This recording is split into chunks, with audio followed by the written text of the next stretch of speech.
Welcome back into Around the Felts. I am your host, Colin Tong. Joining me tonight, Reagan Losher. We got a fun one in store. We get to talk about my New York Football Giants, baby. Let's go. Yes, sir. Let's go.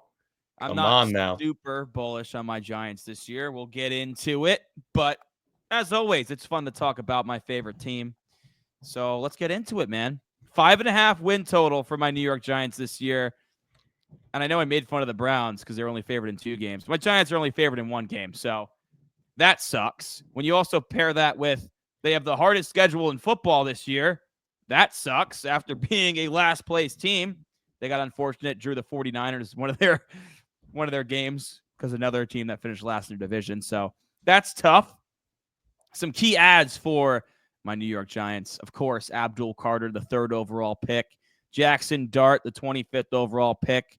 Russell Wilson, Jameis Winston, a new quarterback room, some big money free agents, Javon Holland and Paul Thibodeaux on the back end of that defense, and Chauncey Golston from the Dallas Cowboys. We'll start with you, my friends. What record do you have for the New York Giants in 2025? I have them going 3-14. Oh, again? 3 wins, Yeah. dude? 2 years in a row? Yeah, man. I don't know. I'm not super high on your Giants. I'm sorry. It's just while I do think they'll be sick on defense, I just think the quarterback room is going to be a revolving door, and I think this is the end of the Daboll Shane era. I'm hoping they set up Dart for success and he gets some play time at the end of the year. I know that's kind of their hey, keep us around because now we got this rookie quarterback here, but I don't think Russell Wilson will be good. I really am out on him. I think what we saw in Pittsburgh and Denver, he was able to, I guess, get them into the playoffs, but I don't even know because down the stretch they were losing all those games and stuff. So I'd say that was more on the defense. So how is he going to look with a team that's much worse than Pittsburgh, although the defense won't be bad? I don't know. Maybe I'm a little low on them, but tough division, kind of tough schedule, middle of the pack. But what do you mean? They have the most difficult schedule. Do they? Based on forecasted win totals for this season, they have the most difficult schedule. Oh, off of forecasted win total, not off of last year, though. No, based off forecasted win total, they have the hardest. I mean, of course, when you look at their division, they drew the NFC East drew the. But it's AFC not off of West. Not off the strength of schedule from last year, though. No, it's based on projected win totals this year. Okay. I was going to say that's not what I was saying. Okay, but even more so. It's going to be a tough schedule. And honestly, I'm curious as Giants fans, I would kind of just want the team to suck. Obviously you got Jaxson Dart, you want to see him play well, but don't force him into anything or any bad situations because his development is the most important thing right now. I mean, the team made the choice to commit to him and trade back in, so they're all in on him. So I hope they do right by him. I just hate that the fact that if they don't make the playoffs and they're not even come closer, they don't show improvement. There's no way Daboll and Shane keep their job, right? I mean, it's tough, right? Because John Mara said, when they had their after season, all the reporters got to talk to John Mara. He was like, what's it going to take? He's like, well, I better be a whole lot happier a year from now, which is true. And he's like, I need to see some progress, something to convince me that they should be back. Now, they won 3 games last year, so some progress is not really setting the bar very high. So, I mean, if they're getting stomped and they win 5-6 games, I could still see him being fired. If they're insanely competitive and Jaxson Dart looks good, that's kind of their saving grace, right? Yeah. But how many wins do you think they have to have for them to keep their jobs? Because it's I don't know. If you win 5 games and he looks good, I mean, that's still 8-25 in a 2-year span. I don't know if you deserve to keep your job. I know, man. And it's just they really screwed themselves after 2022. I mean, of course, they won a playoff game with Daniel Jones, and they gave out a lot of contracts to guys that are on the team, not including Barkley. And the Jones contract blew up in their face. So they set themselves back. Offensive line and quarterback have been a major issue, which they've tried to address. They didn't really make many changes to the O-line, but obviously 3 new quarterbacks. That's the biggest thing holding this team back is the quarterback play. Now, I have them at 7-10. If that 7-10 looks like Jaxson Dart comes in mid-year, wins a couple games, looks good, you see development, and you're like, damn, I need Daboll to continue to develop this kid, then they can keep their jobs. If that 7-10 looks ugly, or maybe even, because I was going back and forth with 6-11, if it's 5-6 wins and Dart doesn't look good, I don't think that's enough to keep their job. Yeah, because he's 9-25 over the past 2 years. So if you add, I mean, even 7-10, that's still 16-35 in a 3-year span, which is crazy to think that an NFL coach could keep their job after going 16-35. That's unheard of, honestly.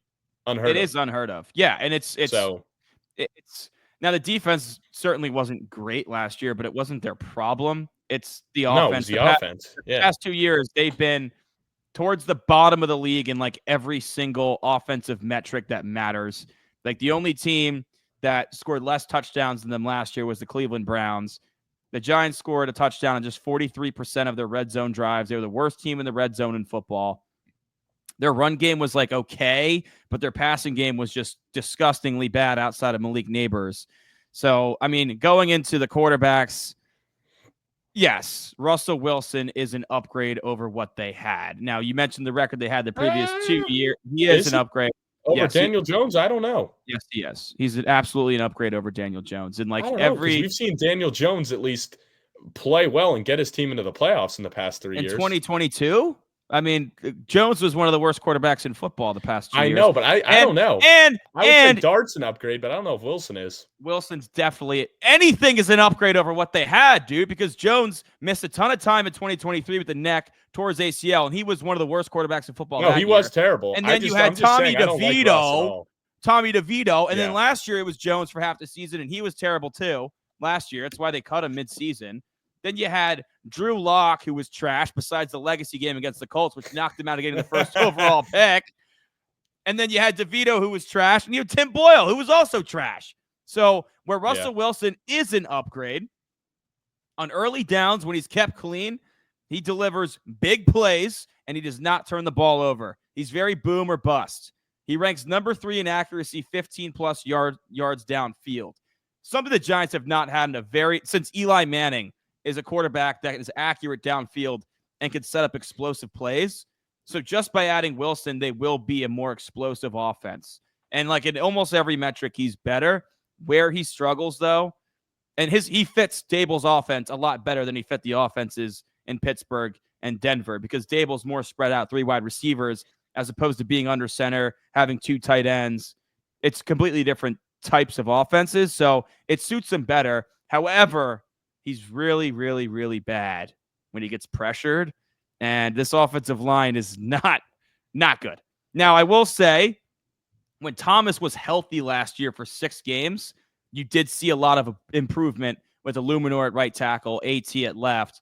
They still were probably middle of the pack, back end of that, in a lot of metrics, including pass pro, but they were far better than what they were without AT on the field when they were trash. And in 2023, when AT missed a lot of the season, they allowed like 85 sacks, which is like the most in NFL history. So they've gotten better, but they need Thomas to be healthy. He only played 6 games. They need the 2022 Andrew Thomas back, because when he was healthy, they actually could score some points and they made the playoffs. Now let me ask you this. What is a perfect season for the Giants in your books? Because, I mean, unless you truly think they can make the playoffs with this team right now, what do you want to have happen? Because me, I would say the best case is, Dart shows some flashes. You don't play him a ton, don't get him killed, but he shows some flashes that, he is the guy going into year 2, but you don't make the playoffs. You clean house. You get a coach that wants to, build around him, and you guys have a top 5 pick to either get him, another weapon on the offense, or get it like some stud on defense. Yeah, so I mean, this is realistic. I don't think the Giants are making the playoffs here. Like they're not there. And the schedule is just too brutal for them to expect, like, bringing over 35-year-old Russell Wilson, that they're going to make the playoffs. Realistic expectations is 7-8 win season, in which Jaxson Dart comes in like for the second half of the season, because their defense is, their schedule is a complete gauntlet to start the year, particularly when you look at the defenses they're playing. Like their first 9 games, they draw the Eagles twice, Kansas City, the Chargers, Denver. Like those are some really good pass defenses, and you don't really want to put Jaxson Dart in there. So I think one more thing, like, what do you want to have happen? Not like your expectations, but like, what do you want, like Brian Daboll to be your coach and Joe Shane? Like, do you want them to clean house, or do you hope that they show enough with Dart that they're around next year? No, I hope that they win 7-8 games. I mean, of course, I'd love for them to win more, right? But they Yeah. get there. Dart comes in, looks like a first-round pick. Him and Malik Nabers have a great report going. The backfield combo of Tracy and Scatabo looks good. The offensive line stays healthy, and this defense is what it can be, with which I didn't even get to the defense yet. It can be dominant given the defensive line. I want Brian Daboll to be the guy that teaches Jaxson Dart. I trust Brian Daboll developing quarterbacks.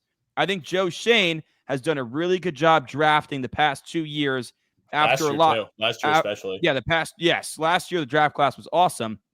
After making a lot of early mistakes as the GM, which is it's his first time as a GM, right? So I'm starting to dig his moves a lot more now.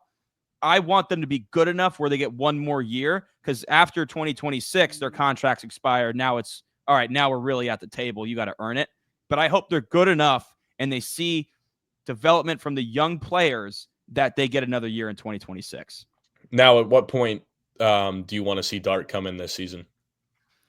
Now, if they're like 0-6, like, what the fuck are we doing? Get the kid in there, right? Yeah. But if they're like around 500 and treading water and we're seeing competitive football, and there's a chance that I want to go to the game in December, like I want to sit in the cold to watch this team, because last year they lost their first 8 home games and then beat the Colts in week 17. I didn't even get to see him win a game in person last year. I go to every fucking game because so maybe that's the key. Just don't go to a game this year and take one for the team. I know. It's, of course, the game I didn't go to. The Colts, they won. And I mean, Drew Lock had a legacy game and they hung 40 points, which they never do. So, and wasn't that the only one that Jared went to? Was the Colts Giants game? Jared was home from school. He's home Jared from school, Tong so goes to the Giants games. They win. Colin Tong does not. They lose. Yeah. So I don't know, man. I want to, if they're competitive, you roll with Russ. He's going to be the starter. I just think it's inevitable. The wheels will fall off at some point, like midseason. And then that's when you go to Jaxson Dart and let's see what the kid's got. Do you think they ever go to Jameis or no? No, I think Jameis is a potential in-camp trade candidate, but I think they want to see Jaxson Dart's ready to be the QB2, which I think he should be. Like, I wouldn't be shocked if Jameis goes back to the Saints in training camp and Jaxson Dart's QB2. You roll with those two with Russell Wilson to start the season. Yeah, Jameis and Kenny Pickett are definitely going to be some big names, I think. Yeah, I think they both get moved, to be honest. And then just kind of going back in the offense a little bit, like, of course, Malik Nabers is a stud. I mean, he had a 37% target share. That is just the highest I've ever seen. That's insane. 109 catches, 1,200 yards, 7 touchdowns over 15 games. They got that pick right. Proof. They got that pick right. Quarterback proof. Like, he had 4 quarterbacks last year. It doesn't matter. He's a dog. Wan'Dale Robinson, I like. He had 699 yards. I mean, 7.5 yards per catch with 90+ catches is the lowest in league history. I don't know how that's possible. But I guess when, like, look at their quarterbacks. All they were doing was throwing a bunch of hitches and little drag routes to glorified, like, they're down running back. I know, like, literally. And I've never seen someone – I like Wan'Dale Robinson as a player. I think he has more to his game, and he's pretty damn good with the ball in his hands. That's where he was really good at Kentucky. I've just never seen someone catch the ball a yard short of the sticks more in my entire goddamn life. Like, we need Wan'Dale to push another 2 yards downfield when he catches these hitches in 2025, because it's the most frustrating thing when a punting unit comes out on 4th and 1. It's like, come on, man, just get to the sticks. So it's my only gripe with Wan'Dale Robinson. And then Slayton's like, they surprisingly brought back Slayton, Mr. Consistent, 500 yards in 5 of the last 6 seasons, Mr. Consistent. So, they brought him back. Surprising move. I mean, granted, they had him take a pay cut a couple years ago. Like, he was a trade candidate, but he's back. So, whatever. I mean, they definitely need another elite wide receiver to pair with Leak, but that's next offseason's problem at this point. Going to the defense, this is where they're going to win games, I think. I mean, you could fuck around and win a lot of games with the defensive line like this. Dexter Lawrence, the best nose tackle in football, without a doubt. A top 3 interior defensive lineman in football, without a doubt. I'd say he's the best. Brian Burns, 14% pressure rate, 8.5 sacks last year. Would like to see more from him after the contract they gave him. We need double-digit sacks with that money, in my opinion. But he was still good. Now, granted, game script goes in that a lot. They were down. So a lot of teams ran the ball down their throat. Kayvon, 5.5 sacks. it's a big year for him after they took Abdul Carter. So very curious to see how Kayvon responds. They were the 5th worst run defense in football last year. Game script has to do with it, but if you watch the games, you realize, yeah, it's just not good. So that's why they put a lot of resources into the defensive line next to Dex. I mentioned Chauncey Golston earlier from Dallas. He'll probably play the 4-5 tech for them. They added Darius Alexander, who's 25 years old in the 3rd round. Very athletic. Didn't have a ton of production in the MAC, but they're adding bodies to help shore up the run because I like Okereke. I like Micah McFadden, who was a late-round dart throw hit for Joe Shane, 7th in the league in run stops last year. Not great in coverage, so he's definitely an old-school Big Ten linebacker thumper. But I love that because that was my Rookie of the Year pick 2 years ago. Yes, it was, and that was a good pick out of you. Yes, sir. That was a good pick out of you. Yep. And Okereke's very good in coverage. Took a step back last year. He was really good in 2023. But really, this defense, if it's going to be elite, like the front is, it's going to come down to the back ends. Javon Holland. 5 interceptions last year. We need Javon Holland to help pick that up. They were 29th in yards per attempt. You add Paulson Adebo, was 3rd in the league in passes defended in 2023, was hurt a lot of last year. So hopefully he gets back to 2023 form because they need a number 1 corner. Deonte Banks has not been that. Took him 25th overall to Maryland a couple years ago. And, he was good under Wink as a rookie, and you expected a big step last year, but he was really bad last year. He was garbage. And there was lack of effort. He got pulled from games for not tackling. Not what you want to see. Not what winning football teams do, Reagan. So no, definitely not. No. So they need, if Javon Holland returns to 2023 Javon Holland form in Miami and Tyler Nubin takes another step because he was damn good as a rookie, particularly in the run game, this could be a very good safety duo, and they need it in the back end of this defense because you got to let those pass rushes eat. Ultimately, for me, though, the schedule paired with the uncertainty at quarterback and along the offensive line still has me more optimistic than last year for the Giants, but 7-10 is what I got. They're going to fall short of the playoffs, but I think Daboll and Shane keep their jobs for one more year. Wow. Hey, I don't know. To me, your pick of 7-10 is their ceiling. To me, I can't see this team making the playoffs. Russ would have to just turn back the clock, or Jaxson Dart would have to be like a Jaden Daniels type quarterback, like stepping in and just turning around the franchise. Even to win 7 games. If he's Jaden Daniels, they win 7 games. Well, yeah, odds are he wouldn't come in till like week 7 or week 8. So I think it would be pretty tough to go out and win 12 games. But what if he's that good? He wins the job in camp or after week 2. Because remember, they benched Eli Manning after 2 games that Daniel Jones took over. So yeah, they could pull the plug early. They could. It's still not guaranteed. They paid Russ a lot, but it's definitely not guaranteed that he's going to start week 1. I'd be cool with them just starting Dart out of the gate. I don't know if that would be the best thing for his long-term development, but no, I guess won't be. And they won't do that. They probably won't, because if he sucks, then they're definitely out of a job. But if they wait until like halfway through the season, they're like, well, look what he did. Give us one more year. Yeah, it still might not work. But also another thing in the Giants' favor, they were 3-14 last year. They were 1-8 in 1-score games with their quarterback play. A little bit regression to the mean should pick up a couple wins for them because I think they're a better team on paper too. Yeah, I would say so. All right. Who was your MVP for the New York Giants in 2025? Yeah, I'm going to go with Dexter Lawrence. He is just the heart and soul, the best player on this defense by far. All pro level, like you said, debatable the best D tackle in football. The guy is just a massive human and just puts up double-digit sacks. So I would say this defense goes as far as he does, and if he's to miss any time, this defense is going to fall apart. He is, he's my DPOY as well, obviously, but he really is this whole entire defense. Yeah, he did get hurt at the end of last season. They kind of shut him down. He only played 12 games, and yes, the defense did fall apart. So of course, and there's no point not to shut him down. When you're tanking, and also what's the point? Why would you even risk a cornerstone of your franchise? 100%. So Dex, definitely phenomenal pick. He's my DPOY too. He is the MVP of this team. I went a different route though. I went offensively. I went Malik Nabers. Okay. If he could take that step that his friends at LSU, Jamar Chase and Justin Jefferson did, he could help save this offense because in 4 of the past, if you go back to 2020 and exclude the 2022 year they made the playoffs, the Giants have been the worst offense in football. Like, least amount of points scored. And it's so frustrating to watch. It's not even fun. I'd rather have a Swiss cheese defense like Cincinnati and watch my boys run up and down the yard than watch the Giants where they can't score. Malik Nabers is the catalyst of this offense. They know it. I mean, right away as a rookie, they were funneling him the ball. There's a reason he had so many targets. Keep feeding Leak. And Russell Wilson's deep ball and his accuracy downfield should help Malik Nabers so much because there were so many times he was open deep last year. All the guy does is get open, and he didn't have a quarterback that can get him the ball. Or get him the that's ball the biggest even thing. in stride, where he can That's run the biggest and thing score. that's going to hold him back from becoming the next Chase and Jefferson is the quarterback.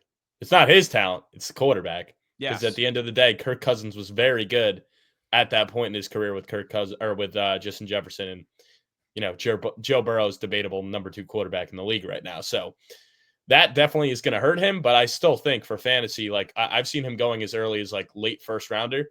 I'm probably staying away because of quarterback uncertainty. But if I can get him in the mid to late second round, I'm cool with it.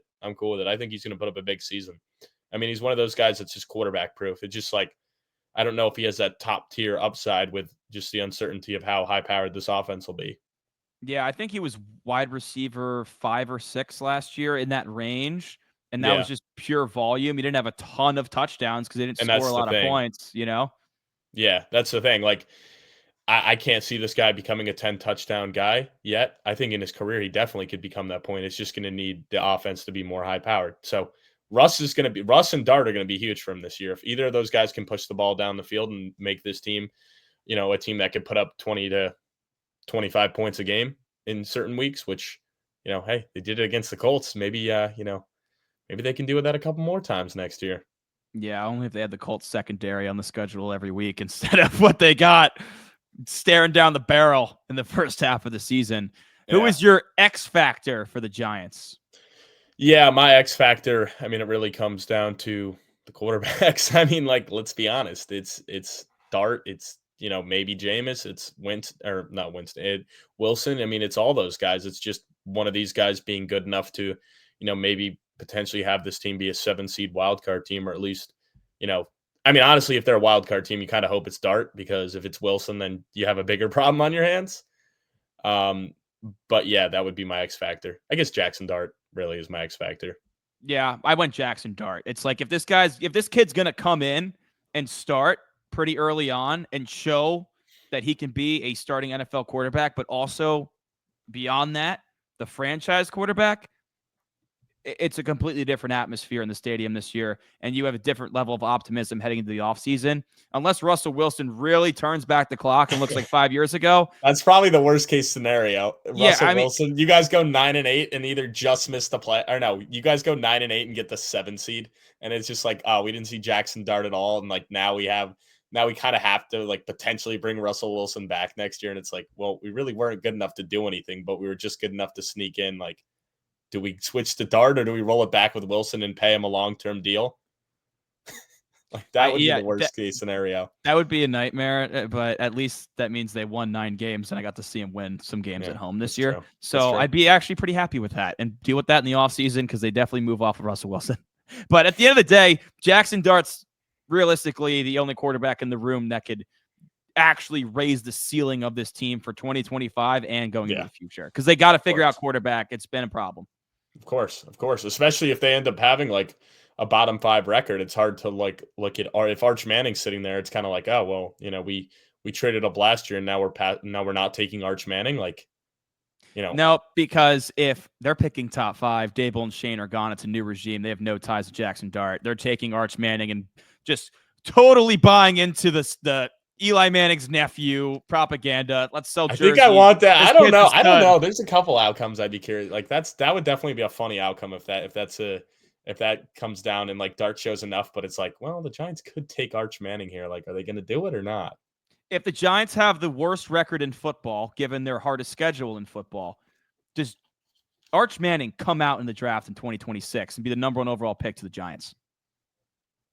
Good question. Do they take him? I mean, what if Jaxson Dart shows enough, like in the last like 6-7 games, where it's like he's legit? I don't know, man. It's interesting. It's interesting. I think Arch Manning said he wants to play 2 years at Texas, 2 full years as the starter. Given the NIL now, he's going to make a lot of money. He can get more reps under his belt, following Jaden Daniels' footsteps, a guy that played a lot of college ball, and Bo Nix, and they had really good success out of the gate. That's what Manning wants to do. But if the Giants have the number 1 overall pick, or the Colts, right, in Peyton Manning's footsteps, I could see him coming out and playing for one of those 2 franchises. Or the Saints. Or the Saints. Yeah, or the Saints. Grandpa Arch. Yeah, dude. Or the Saints. 3 teams that could be bad in 2025, man. Like, really. All right. No more Arch Manning talk. Who's your rookie of the year for the Giants? Yeah, I mean, it's Abdul Carter. I'm not going to get cute with it. Can't get cute. I think he's a sure and lock, if he's healthy, to be on the defensive rookie first team. At edge, he's just a freak athlete. I mean, we barely spent time talking about him. Much for him. I know. We barely spent time talking about him because, like, he's a stud, but they're going to use him, like, in the B gap, in the A gap, moving around, off-ball linebacker, as a blitzer. Like, Shane Bowen should be chomping at the bits to get him into this defense and start seeing what he can do. Abdul Carter is just going to be an absolute freak. I think he's going to be a top 5 pass rusher in football within the next 3 years. Yeah, I mean, you would hope taking him that early. I mean, he was the first defensive player taken, so that's, that is the hope when you draft a guy there. OPOY, we both said it. It's Dexter Lawrence, of course. He's the best player on this team, hands down. Fantasy football, Reagan. Outside of Malik Nabers, is there someone you're targeting from this Giants offense? Yeah, I mean, the running back room's weird. I know Cam Scatterbo has been like a huge name. I mean, Singletary's still there. I mean, obviously, I think he's a cut candidate, but if he is on the roster, I mean, that kind of muddies it up a lot more. I'm probably staying away from the running back room. I mean, unless you're really sold on Tracy. I was sold on him, but the fact that they went out and drafted Scatterbo kind of scares me a little bit. So I'm hesitant. I mean, I guess I would take Tracy if any of these guys. And actually, I think Scatterbo's got the higher. I'm pretty sure he's getting drafted before Tracy right now, even though Tracy's like supposed to be the starter. I don't love any of the tight ends. So I don't know. I mean, because like Nabers, I'm really cool with. I guess you could take like Wandell in like late in drafts, and it's like a nice flex play here and there just because of the sheer volume. I mean, at the end of the day, he had 90 catches last year, so in like a full point PPR, that's really nice. Yeah. Even if he has 8 catches for 50 yards, it's like, well, he still got me 13 points as a flex. So, or even like in some underdog drafts late, like it's more of a safety play, or like if anyone's joined the eliminator one where, you got to be top 10 out of 12 every week, it's like, well, getting like a nice 10 to, like 8 to 15 points could be good sometimes. Yeah. So going to the backs, I like Scatterbo over Tracy. Tracy did have over 1,100 yards last year on over 200 touches. Yeah, so 230 touches, 1,100 yards, 6 touchdowns. My thing is I like Scatterbo better. They're both really good receiving-wise. I mean, Tracy's a former wide receiver, and Scatterbo is one of the best pass-catching backs in the draft, which is interesting because he's such a big dude and such a bruiser. Yeah. But Tracy had 5 fumbles last year and got in the doghouse and relinquished a lot of touches to Devin Singletary, who was completely written off towards the end of the season. So if he doesn't clean up the fumbles, it's going to be Scatterbo time in New York. But my pick is Wandell Robinson for exactly why you said. I took him in a lot of best ball drafts last year because I was like, whatever, it's the end of the draft, dart throw, like fine, like Wandell should be better. Dude, when you have 8 catches in a game, yeah, maybe he had 35 yards. But still, that's 11.5 points and a 1-point PPR. Like, he just has a high floor because of the amount of volume he got. And, the quarterback play can't get worse. So even if Wandell's going to max out at 800 yards, he could have 80 catches. And you know what? In best ball, that's going to get you some starts at flex or wide receiver 3 some weeks and kind of raise your floor. No, for sure. But, hey, man, let's see what happens. Let's see how your Giants do. Oh, just don't Exciting suck stuff. This year. I want to see him win at home. I want to go to games in December. Please. That's all I want, Brian Daboll, and for Jaxson Dart to be our future franchise quarterback. Let's go, Big Blue.